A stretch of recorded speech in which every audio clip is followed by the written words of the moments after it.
नमस्कार, एक बार फिर से आपका स्वागत है दृष्टि न्यूज़ उत्तराखंड में। मैं आपके साथ संदीप पोईवाल तहसील परिसर में पहुंचे हैं। रुड़की तहसील परिसर में पिछले काफ़ी लंबे समय से ये एक धरना चल रहा है इनका, जो कि उत्तराखंड किसान मोर्चा का ये धरना है और काफ़ी लंबे समय से चल रहा है। ये धरना क्यों चल रहा है, क्या इनकी मांगे हैं और अनिश्चितकाल धरने का आप मेरे पीछे पोस्टर भी देख रहे होंगे, जो बैनर लगा हुआ है इनका, और रात दिन किसानों ने यहीं पे डेरा डाल रखा है। क्या मांगे हैं भाई साहब आपकी, जिनकी वजह से आपने ये धरना दिया अनिश्चितकाल का?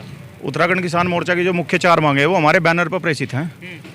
इस पर स्मार्ट मीटर हो गए, बडेड़ी राजपूताना का पुल हो गया, इकबालपुर गन्ना पेमेंट हो गया, और जो है वो हमारे यहाँ पर प्रेषित हैं। उत्तराखंड किसान मोर्चा इसी विषय में अनिश्चितकालीन धरने पर बैठा है। अच्छा, स्मार्ट मीटर की अगर तो बात कर रहे हैं तो स्मार्ट मीटर से परेशानी क्या है? स्मार्ट मीटर हो गया विद्युत विभाग द्वारा अग्रिम भुगतान, किसान को तो उसका गन्ने का पेमेंट मिलेगा 1 साल में, 2 साल में। इकबालपुर पे मिल पर 2018 तक का बकाया, किसान कहाँ से अग्रिम भुगतान करके आपको ये करा होगा? रिचार्जेबल होगा वो, जैसा कि सोशल मीडिया से और अदर सोर्स से निकल कर आ रहा है, तो वो रिचार्जेबल है। किसान कहाँ से करा होगा? किसान के पास सीमित आय स्रोत हैं, छमाही होंगे या सालाना होंगे, सीमित आय स्रोत है उनके पास, तो वो कहाँ से करा होगा? और जब वो करा नहीं पाएगा, उनका बिजली कट जाएगी, रात में कट गई, बच्चे पढ़ रहे हैं, कोई बीमार है, किसान को आज की डेट में अपने बच्चे की फीस देनी तो भारी होगी, तो वो कहाँ से रिचार्जेबल करा होगा उसको? तो अभी के जो बिल आ रहे हैं वो कितने आ रहे हैं किसानों के?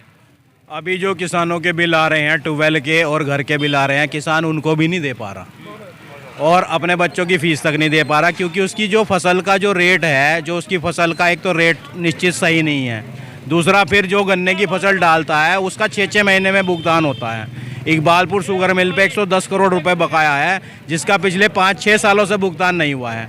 तो ऐसे में किसानों के सामने बहुत बड़ी समस्या है कि वो विद्युत विभाग के ये जो मीटर लग रहे हैं, स्मार्ट मीटर लग रहे हैं, इनमें अग्रिम भुगतान की जो है वो उन्होंने अपनी तरफ से लगाया गया है, वो कैसे भुगतान कर पाएगा किसान जो है, उसके लिए बहुत बड़ी समस्या है। तो बहुत बड़ी समस्या है स्मार्ट मीटर को लेके। ज़्यादातर यहाँ पे जो लोग हैं धरने पे बैठे हुए हैं, आप दूर तक देख सकते हैं। किसानों की एक खासियत ज़रूर है कि ट्रॉली आती है और ट्रॉली में ही ये अपना तगट टाइप का बनाते हैं, और यहाँ पे देख भी रहे होंगे, और किसान के बड़े नेता भी हमारे साथ हैं। जैसे स्मार्ट मीटर की बात करी है, स्मार्ट मीटर अगर तो लग जाते हैं तो रिचार्ज तो सस्ता ही होगा शायद। भाई हमारी बात सुन, स्मार्ट मीटर की तो बात छोड़, योगी सरकार ने 12 की बिजली माफ़ कर दी, वो अभी भाजपा की सरकार है। हम तो उसके अनुसार कह रहे थे, वो मांग कर रहे थे, भाई जब योगी ने माफ़ कर दिया तो हमारे माफ़ करो। हमारा ये भीतर छूट दिया बजाय स्मार्ट मीटर। अब पैसा जो हम साल भर में दे देते भाई मार्च में, अब पहले ही दो, पहले हमारे बहन, अब जो सितंबर का महीना किसान के लिए था, जो नौकरी वाले के आखिरी दिनों, आखिरी हफ्ता ऐसा, अब पैसा नहीं है, यानी कि इन दिनों में फसल नहीं होती। अब पानी की ज़रूरत पड़ेगी, हम रिचार्ज करवाओगे तो पानी आओगा, नहीं तो फसल भी गई हमारी। तो इस वजह से हम स्मार्ट मीटर का विरोध कर रहे हैं। जैसे बड़े शहर हैं, महानगर जैसे दिल्ली है, मुंबई है, वहाँ पे स्मार्ट मीटर लगे हुए हैं, सिर्फ घर की बिजली के लिए है। यहाँ पे 12 की बिजली के लिए भी स्मार्ट मीटर। हाँ, 12 के लिए भी और घर के लिए भी। घर के ही कहाँ बिल दिए जा रहे हैं किसान को? अब बिल इतने बढ़ा दिए, दुगने होएंगे। हमारे मुख्यमंत्री ने मंडी में सभा करी थी, जब चुनाव हो रहे, उसके भी उपचुनाव हुआ था, कि मैं जो है नहर की आपत्ति माफ़ कर रहे उत्तराखंड में, जैसे योगी ने वहाँ कर रखी। पिछले जब से अखिलेश की सरकार थी, जब से वहाँ पानी की बाकी नहीं आती, इन्होंने भी करी थी, आज तक उसका जियो नहीं जारी करा। अमीन बाकी वाले लेने वाले वहाँ लिए, मैं कहा भाई हमारी तो माफ़ हो गया कि जब जियो नहीं कोई आ, हमारे पे तो यार आपत्ति की वो बाकी लेगा। यूपी की आप बात कर रहे हैं तो यूपी में भी भाजपा सरकार है और उत्तराखंड में भी भाजपा सरकार है, फिर अलग अलग भेदभाव, विरोध तो यही है। हम ये चाह रहे हैं, जब यूपी में भाजपा की सरकार है, यूपी जैसा शासन चाह रहे हैं हम, यूपी जैसा शासन दे दो हम। यहाँ तो 13 जिले हैं, वहाँ तो 80 जिले हैं, 80 जिलों को कवर कर रहे योगी जी, यही तो चाह रहे हैं हम भाजपा का विरोध नहीं कर रहे, लेकिन इनकी नीतियों का विरोध कर रहे हैं, जो नीति है। अच्छा, कब तक रहेगा ये विरोध? जब तक मांग नहीं होती पूरी, जब तक मांग पूरी नहीं होती, भाई क्या करेंगे? और यही तो हमारे पास, और क्या कर सका हम? लड़ाई हम नहीं कर सकते, लेकिन जब आदमी तंग हो जाएगा तो जंग पे तो होगा, क्या करेंगे? और यही है। कितने दिन और चलने वाला है ये धरना? जब तक हमारी मांग पूरी नहीं होती, जब तक धरना चलता रहेगा 24 घंटे।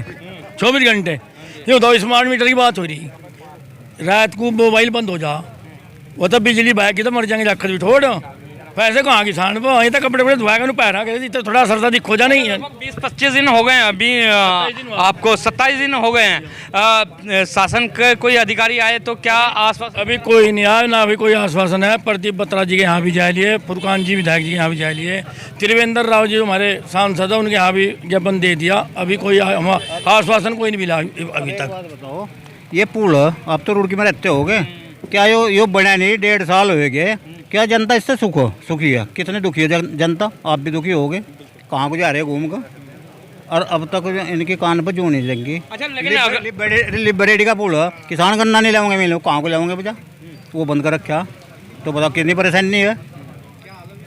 अब यही तो कर सको, क्या कर सका, लेकिन जो है कोई सुनवाई है ही नहीं। अच्छा पुल का तो प्रस्ताव पास हो रखा है, अब प्रस्ताव पास हो रहा, हम तो जब जानेंगे जब काम शुरू हो जाएगा इस पर।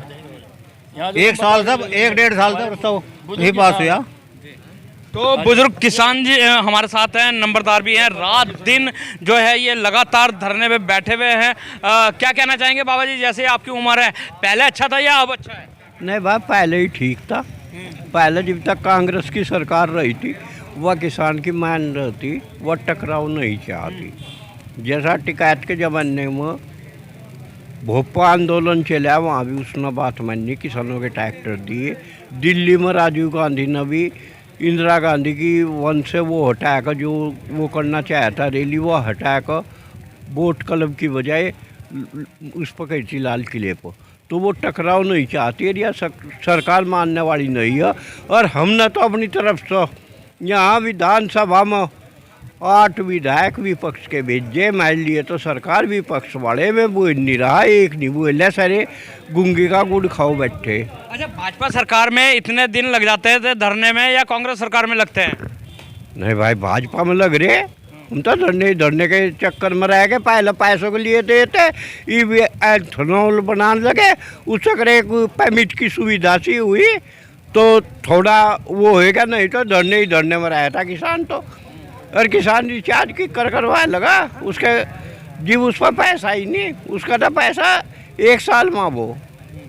लेकिन किसान बिल जो लाई है भाजपा लाई है, और किसानों के लिए जो बढ़ोतरी करी है वो क्रेडिट कार्ड बनवाए हैं। जिस हिसाब से इन्होंने विधायकों ने अपनी तनख्वाह बढ़ाई, अपने भत्ते बढ़ाई, उसी हिसाब से मेरे फसल के रेट बढ़ा दो। हाँ जी, उसी हिसाब से मेरे फसल के रेट बढ़ा दो तो हम वो रह गए। अगर ये बढ़ाते नहीं, बढ़ा दिए 10 रुपये 5 रुपये। लेकिन क्रेडिट कार्ड तो बनवा दिए हैं ना, उससे क्या फायदा? क्रेडिट कार्ड था, कर्ज बंद कर दिए, और कर्ज बंद कर रख दिए, सबको बांध दिए वहीं से। ये तो फ्री में थोड़ा ही दे रहे। कर्जा माफ भी तो करा था अभी, कहाँ करा? 1 रुपया नहीं करा, कांग्रेस सरकार ने करा था। कर्जा माफ कहाँ कराया उन्होंने? कर्जे कार्ड तो ही बनाओ हमारा, 1 करोड़ की जमीन दिलवाओ हमारी, और 10,000 का क्रेडिट कार्ड बनाया था। क्या बना रहे हैं हमारा? ये कुछ भी नहीं बनाते। यानी कि जमीन पे क्रेडिट कार्ड और क्या वैसा बना रहे हैं? ये फिर कोई नहीं बना के दे रहा भाई, ऋण देते बना के। ये कृषि भूमि पे क्रेडिट कार्ड बना रहे हैं। यहाँ पे हमारे साथ गुलशन रोड जी भी मौजूद हैं। क्या कहना चाहेंगे गुलशन रोड? कहना तो हमारे बड़ों ने सभी कुछ बता ही दिया। आज धरने को लगभग 26 दिन हो लिए, और किसान का एक विरोध है कि भाई जो स्मार्ट मीटर की योजना केंद्र सरकार के द्वारा जो लाई गई, किसान बाहुल्य जिला हरिद्वार, और यहाँ पर लगभग गन्ने की फसल होती है, और गन्ने की फसल का भुगतान किसान के पास 1.5 साल के बाद आता है। तो ऐसे में किसान बिजली का अग्रिम भुगतान नहीं कर सकता। तो हम सरकार से मांग कर रहे, आप स्मार्ट मीटर शहरों में लगा लो, हमें कोई आपत्ति नहीं। गांव देहात का किसान स्मार्ट मीटर का अग्रिम भुगतान नहीं करने की स्थिति में है, या तो आप किसानों को अग्रिम भुगतान करने का पहले करा दे तो हम स्मार्ट मीटर रिचार्ज करा लेंगे, नहीं तो किसान स्मार्ट मीटर लगने के बाद रिचार्ज करा नहीं पाएगा, बिजली आने की नहीं तो तंग आए जंग आए वाली स्थिति। किसान डर रहा है स्मार्ट मीटर लगने से कि रिचार्ज के टाइम पे जो अभी जितना बिल आता है 6 या 7 रुपये यूनिट आती है, वो और ज़्यादा बढ़ जाएगा। वो तो जो बढ़ेगा वो तो ऐसा फिर भी बढ़ा रही है। किसान इसलिए डर रहा है कि किसान की इनकम महीने की नहीं है, किसान की इनकम है 1.5 साल बाद की। आज गन्ना बोते हैं, 1 साल के बाद डालते हैं, 6 महीने के बाद उसका भुगतान आता है। तो किसान का जो रूटीन बना है भुगतान करने का बिजली का, वो लगभग फरवरी मार्च का हर साल का। तो हम 1 साल के बाद पैसा दे सकते हैं बिजली चलाने के बाद। किसान की तो ये फसल का पैसा देते हैं, चीनी बेचने के बाद देती है सरकार चीनी मिलों से, गेहूं खरीदने के 2-3 महीने के बाद पैसा देती है, धान का पैसा प्राइवेट आड़तियों को बेचना पड़ता है, तो और अपनी बिजली का पैसा हमारे से गरीब मांग रहे हैं। जैसे आप बता रहे हैं कि चीनी बिकने के बाद भुगतान होता है, क्या आपको बीज भी उधार मिल जाता है? हम बीज तो उधार मिलता नहीं, जिस दिन बीज उठा लें उस दिन हमारे पास ब्याज शुरू हो जाए, हम उधार में बीज लें, उधार में खाद लें, उधार में पेस्टिसाइड लें, सभी पर हमारा ब्याज उसी दिन से मिल जाए। किसान ने कृषि कार्ड बैंकों से निकाल रखा, पैसा जो ब्याज पर ले रखा उस पर उसी दिन से ब्याज चल रहा है। और हमारे इकबालपुर शुगर मिल का 106 करोड़ रुपये अभी तक बकाया पड़ रहा है, उस पर कोई ब्याज नहीं है, जबकि गन्ना एक्ट में है 14 दिन के बाद गन्ने का भुगतान पर ब्याज देना चाहिए। पर किसी सरकार ने आज तक 70 साल की 75 साल की आज़ादी के बाद कोई सरकार आज तक किसानों को मैं ब्याज के भुगतान नहीं करा पाई। तो हमारा सरकार से विरोध इस बात को लेकर है कि जो लोकल की समस्या बड़े दावे गुलशन जी, दावे तो करे जाते हैं कि इतना बकाया हमने भुगतान करवा दिया और इतना रह गया, इतना भी हो जाएगा। मतलब बहुत बार धरने में भी देखा है कि इतना भुगतान हो गया, इतना बकाया रह गया, बहुत जल्द शुगर मिल वो भुगतान भी कर देगी। सरकारें केवल दावे करती हैं, हकीकत जमीन पर आप जब जाओगे सरकार की सारी योजनाएं फेल हैं। जितनी योजनाएं सरकार लेकर आ रही, पहले 3 कृषि कानून लाए, उन पर आंदोलन सरकार को वापस लेने पड़े, अब स्मार्ट मीटर की योजना पूरे देश के लिए आपने एक और देखा होगा, वो जो टंकी की योजना है गांव-गांव में जो सड़कों की तहस नहस कर दिया, गांव खंडर बना दिए, और किसी भी गांव में किसी के भी घर पर सही तरीके से पानी नहीं जा रहा, सारी टंकी लीकेज मांग रही, सारी सड़कें खराब कर दी, सड़कें सारी तोड़ दी, ठीक करवाने वाला कोई है नहीं। तो जितनी योजनाएं दिल्ली के चमचमाती कोठियों में बैठ कर बनाई जा रही, वो नीतियाँ धरातल पर लागू सही ढंग से नहीं हो पा रही। तो हमारा सरकार से ये अनुरोध है कि पहले सरकार जमीन पाएगा उसका सर्वे करा। वो ये जो बड़े IAS अधिकारी देश को चला रहे ना, इन्हें जमीन का तो पता नहीं, हकीकत क्या है। हर क्षेत्र में आप देखोगे भौगोलिक स्थिति अलग है, पश्चिम उत्तर प्रदेश की स्थिति अलग है, पंजाब की अलग है, बिहार की अलग है, पश्चिम बंगाल की अलग है, केरल की अलग है। ये पूरे देश में एक ही तरीके की चीज़ें थोपना चाह रहे। अब यहाँ पर जो किसान बाहुल्य जिला हरिद्वार, यहाँ पर 1 साल के बाद हमारे पास पैसा आ रहा है, ऐसे में स्मार्ट मीटर हम कहाँ से रिचार्ज कराओगे? तो इस बात को लेकर झगड़ा चल रहा है। जो और भी अन्य समस्याएं हैं, सोलानी का पुल भी 1.5 साल से बंद करो बैठा है, कहाँ है सरकार? हम तो सरकार को ढूंढते फिर रहे, हमारे बड़े ढूंढते हो गए, 35 साल ढूंढते हो गए। सरकार जो जनप्रतिनिधि हैं वो तो आपके यहीं पे रुड़की में ही, उनके घर गए थे, उन्हें जगाया, सो रहे थे पड़े, भाई आप जागो, आप 15-20 साल तक रुड़की के विधायक हो, फिर विपक्ष के विधायक पुरकान अहमद जी के भी यहाँ गए, आपको भी उन्हें भी कहा भाई हमने हरिद्वार जिले में 8 विधायक विपक्ष से जिता के भेज रखे, हमने तो सुपाड़ा साफ कर दिया भाजपा का। अब ये 8 विधायक क्या कर रहे किसान के लिए, यहाँ की जनहित के मुद्दों को क्यों नहीं उठा रहे, क्यों नहीं सड़कों पर उतर कर रहे? तो इन्हीं बातों को लेकर उन्हें भी जगाने का प्रयास करा। जब से हरिद्वार में अमरीश कुमार गुजरे, जनहित का नेता हरिद्वार में जनहित की लड़ाई लड़ने वाला नेता यहाँ नहीं बचा, राजनीतिक आदमी यहाँ पर नहीं रहा। अमरीश कुमार एक ऐसा जनहित की लड़ाई लड़ने वाला लीडर था जो पॉलिटिकल पार्टियों में रहने के बाद भी हरिद्वार के मुद्दों पर कहने से कभी चूकता नहीं था। आज इन नेताओं के अंदर इस बात की हिम्मत नहीं है कि अपनी पार्टी के खिलाफ ये कोई एक शब्द बोल सकते हो, हरिद्वार का मुद्दा उठा सकते हैं। विपक्ष वालों की भी ये स्थिति, इन्हें पहले कोई बात उठाने से पहले हरीश रावत जी से पूछना पड़ रहा है। अब उसे पूछेंगे पहले क्यों बोलना नहीं बोलना, तो ये है ही स्वतंत्र है ही नहीं है। राहुल गांधी जी किसान की हित की सोचते हैं, वे किसान हित की सोच रखते हैं, पर राहुल गांधी जी जो राष्ट्रीय राजनीति कर रहे हैं, उन्हें पूरे देश का सर्वे करना चाहिए कि जो प्रदेश नेतृत्व है वो क्या कर रहे हैं। यहाँ का प्रदेश नेतृत्व किसान विरोधी, यहाँ का कांग्रेस का जो प्रदेश नेतृत्व यहाँ की किसान की जनहित की लड़ाई लड़ने को तैयार नहीं है। वो बात ठीक है कि राहुल गांधी की सोच है कि किसान का इस देश में भला हो, तो इस बात को लेकर विपक्ष के लोगों से भी किसानों के अंदर काफी आक्रोश है। पुल को लेकर जब आपने कहा है कि जो जनप्रतिनिधि विधायक प्रतिबद्ध रहा है उनको जगाने का काम किया है, तो उनकी तरफ से क्या सुनने को मिला, आपको आश्वासन मिला? प्रदीप बत्रा की तरफ से ये मिला, उन्होंने ये कहा था कि 20 दिन के बाद जो ये रफ्ता था, फिलहाल हम रफ्ता चालू करा रहे हैं। 2 से 3 महीने के अंतराल के बीच में हमने सारे कागज, उन्होंने कुछ दस्तावेज भी दिए थे कि हमने पुल के सभी कागज तैयार करा दिए, इसका टेंडर छूटने वाला, जल्दी पुल का निर्माण कार्य शुरू हो जाएगा। जैसे ये रफ्ते की बात हो रही है, रफ्ता आबादी क्षेत्र से जा रहा है और दोबारा से भी वहीं से जाएगा, क्या वो रफ्ता सही है या पुराना पुल के पास से जो रफ्ता था जो कि बेचल में बनाती थी वो सही रहेगा? उसके लिए हमारा एक कहना, देखो आबादी तो अब हर सड़क पर, आप दिल्ली से अगर चलोगे देहरादून तक जाओगे, कहीं भी नेशनल हाईवे पर कहीं ऐसी जगह बीच में नहीं मिलने की जहाँ आबादी ना हो। आबादी के बीच से जा रहा, अगर वो भीड़ भगत में उसका इस्तेमाल हो रहा तो कोई आपत्ति नहीं, क्योंकि वो जो आबादी की जो सड़क आप कह रहे हैं वो लगभग 100 फीट की 80 फीट की सड़क है, वो छोटी मोटी गलियों से नहीं होगा जा रहा, वो 100 फीट की सड़क का रास्ता, अगर वो कई बार परेशानियां, नेशनल हाईवे पर जाम लग गया, कुछ परेशानी आ गई, तो एक वैकल्पिक मार्ग वो अच्छा हो सकता है, उसमें कोई परेशानी किसी को नहीं है। बड़ा सड़क है, चौड़ी सड़क है, तो उसमें हमें ऐसा नहीं लगता कोई आपत्ति, खासकर लोकल के लोग उस रास्ते से निकल सकते हैं आने वाले भविष्य में। बड़ा नेशनल हाईवे के लिए ऊपर से बन रहा, और देहात क्षेत्र के कोई परेशानी अगर हाईवे पर आ रही तो नीचे से निकलने के लिए एक वैकल्पिक मार्ग होना जरूरी है। गुलशन जी, चलते चलते एक सवाल के 2014 के बाद किसानों के धरने ज़्यादा हुए हैं या 2014 से पहले किसानों के धरने ज़्यादा थे? भाई हम तो जब से किसान संगठन बने और किसान जागरूक हुआ, कोई सुधार किसी सरकार में नजर आ नहीं रहा। ये सब एक है, ये सरकारें ऊपर बैठकर सब एक है, दोनों पार्टियों के मैच फिक्स हैं, केवल जनता की डुगडुगी बजा रही है, ये सब मिले हुए हैं। आप एक बात बताओ, आज 26 दिन से किसान धरने पर बैठे, 2 संगठनों के धरने चल रहे, एक का बिजली विभाग पर चल रहा है, एक पर यहाँ पर चल रहा है। किसी भी विपक्ष के नेता का, प्रदेश स्तर के किसी भी विपक्ष के नेता का कोई बयान नहीं आ रहा। इसका मतलब क्या निकाला जा? इसका मतलब यह है कि कहीं ना कहीं सरकार को विपक्ष के नेताओं का भी मौन समर्थन है, इनका मैच फिक्स है। जब इनकी तनख्वाह बढ़ी तो सबके सब एक थे, आज स्मार्ट मीटर लगाया जा रहा है उस पर भी सब एक आए। क्या माननीय हरीश रावत जी का, कांग्रेस के प्रदेश अध्यक्ष जी का या किसी बड़े जिम्मेदार पदाधिकारी का स्मार्ट मीटर को लेकर कोई विरोध का बयान आया कि भाई इसमें विपक्ष जो आज सड़कों पर उतर आंदोलन कर अगर किसानों के खिलाफ या गरीब मजदूरों के खिलाफ स्मार्ट मीटर का काम सरकार करेगी? या किसी विधायक ने विपक्ष की जिम्मेदारी ली कि अगर मेरे विधानसभा क्षेत्र में स्मार्ट मीटर लगाया जाएगा तो सबसे पहले स्मार्ट मीटर उखाड़ने का काम फलाना विधायक करेगा? क्यों नहीं बोल रहे ये? या तो ये कहो कि हमने किसान की वोट हमें नहीं मिली, हम किसान की वोट से विधायक नहीं बने, और ये कहो कि हमें भविष्य में किसान की वोट नहीं चाहिए।